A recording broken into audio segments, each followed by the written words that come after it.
To St. Francis celebration. We're clearly outside. Francis is the feast, the patron saint of the environment. So we figured we have a beautiful environment here in which to enjoy. There will be, some people will be standing. We won't have chairs for everyone, but it is a shorter service today because we have all of our children with us and our animals, and and we're outside. So we're at somewhat shorter service. We'll have Celtic prayers, so the Eucharistic prayers will be a bit different. We will open with Sing to the Mountains.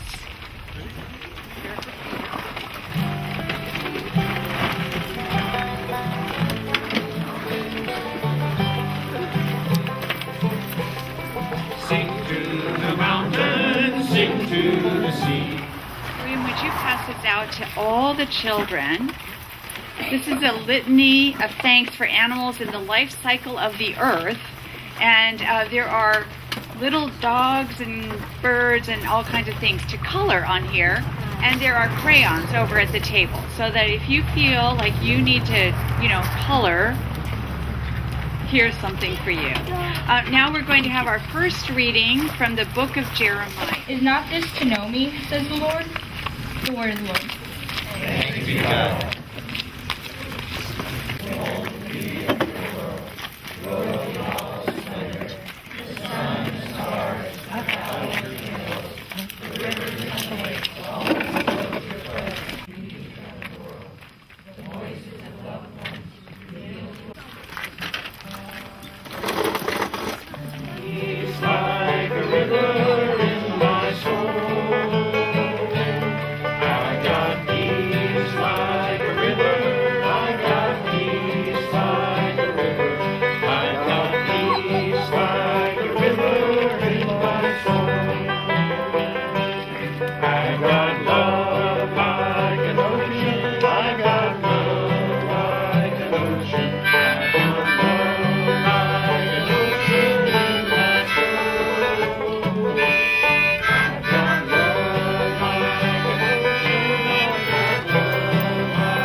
Please be seated.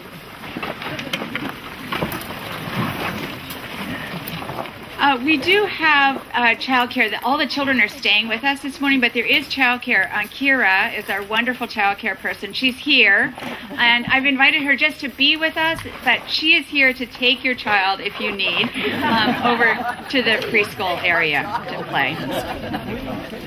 And the dog. Would she take dogs? Come to me, all you who are weary and heavy burdened, and I will give you rest. Doesn't that sound wonderful? We all carry burdens. In a sense, we're all weary and overburdened. In a sense, we all are. In our depths, there's a poverty that lies in the depths of us that's hidden oftentimes from our sight, but when we become aware of it, it is heavy. And Jesus says to me, give it to me. I am not ashamed or afraid of any lack, any sense inside of yourself that you're not enough. I'm not afraid of that. I will come and carry that with you. You can give it to me. And in return, Jesus gives us his yoke, which is easy. It's light. It's made for us. A yoke, Jesus was a carpenter, right? So he knew how to make yoke. Yoke are the wooden beams that fit over oxen as they're pulling a cart. And if a yoke is ill-fitting, if it doesn't fit the contours of that ox, it's difficult and it creates hardship and injury for the animal. But if it's well made, if it's perfect for the contours of that animal, that ox can carry heavy load and not be injured at all. It's light. And so Jesus has the perfect yoke for each of us. He yokes himself to us and carries whatever burdens that we have with us and invites us to carry his burden. His burden is the care of others. And so, when you're focused on yourself, you get kind of internally more and more burdened sometimes. When you're focused on other people and care for other people, you find that your own burden is lessened.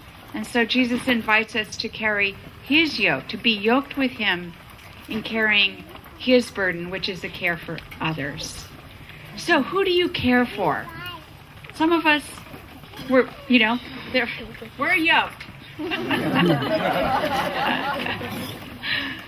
And they give us joy. No, that's fine. That's fine. They give us joy, and they also take responsibility from us, right? So who are you yoked to? Whose burdens do you carry? And how can you do that in a way that you're doing it with Christ, so that it doesn't crush you? Give your burdens to Christ and find rest. Amen. We're going to say a little prayer right now, and then we're going to bless the animals. And the children have this prayer, but they're coloring it right now. Your line is, we thank you, Lord, for the gift of animals. Okay? Can you remember that? We thank you, Lord, for the gift of animals. We thank you, Lord, for the gift of animals in our lives. We thank you for animals that comfort us, that delight us, that give us companionship. We thank you for dogs and cats, birds and hamsters, guinea pigs and fish. We thank you, Lord, for the gift of animals for us to eat and flowers to give us joy. We thirst and for leading us to green pastures. Help us to share our blessings with others. A safe guiding companion for their life. Well, until it's too old and tired to do it again, which is probably when they're 8 to 10 years old. On our humanity to give us his divinity. But we are part of creation. We're not separate from creation. And so when I give a blessing, I'm going to bless the whole package, the human and the pet together. I'm going to bless you as companions and bless your relationship. So if you'd like to just come forward, Cynthia's going to help. She'll sprinkle some water. I'll say a blessing, and that's how we'll do it. Oh, now, may God bless you and your human companions with health and safety and well-being. May God bless your relationship. This is Millie. Millie, my you, God bless Tina. Health and safety and long life.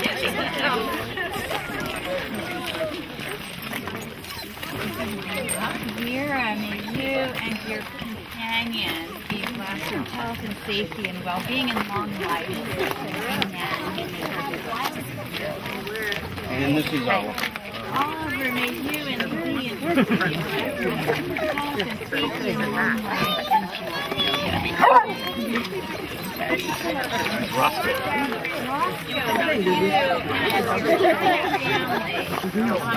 How are you? At your home, be blessed with long life.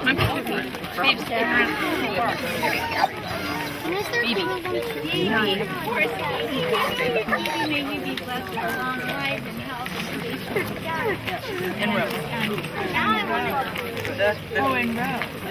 Yeah, I had her dropped to Miriam. I couldn't handle two dogs. That's what hurt. She told you no. She told you no. Okay. Oh, so she's not very good at social cues.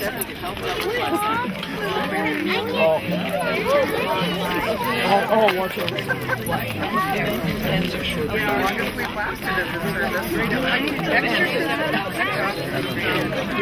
Okay, let's go get a dog biscuit.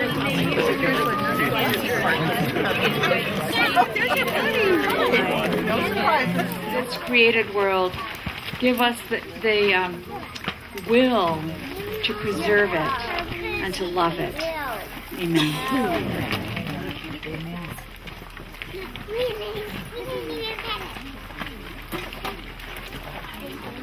In the prayers of the people, our deacon is going to begin to lead us, and I just invite you to call out your prayers for the world, for our nation, for anyone that you are concerned about or want to lift up in thanksgiving, and we will respond with through our lives and by our prayers, your kingdom come.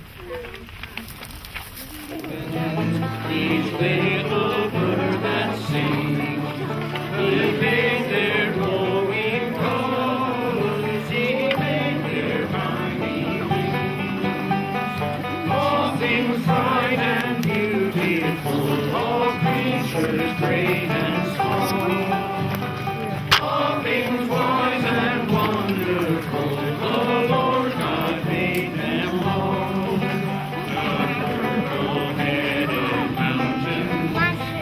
River running by, the sunset and the morning that brightens up the sky.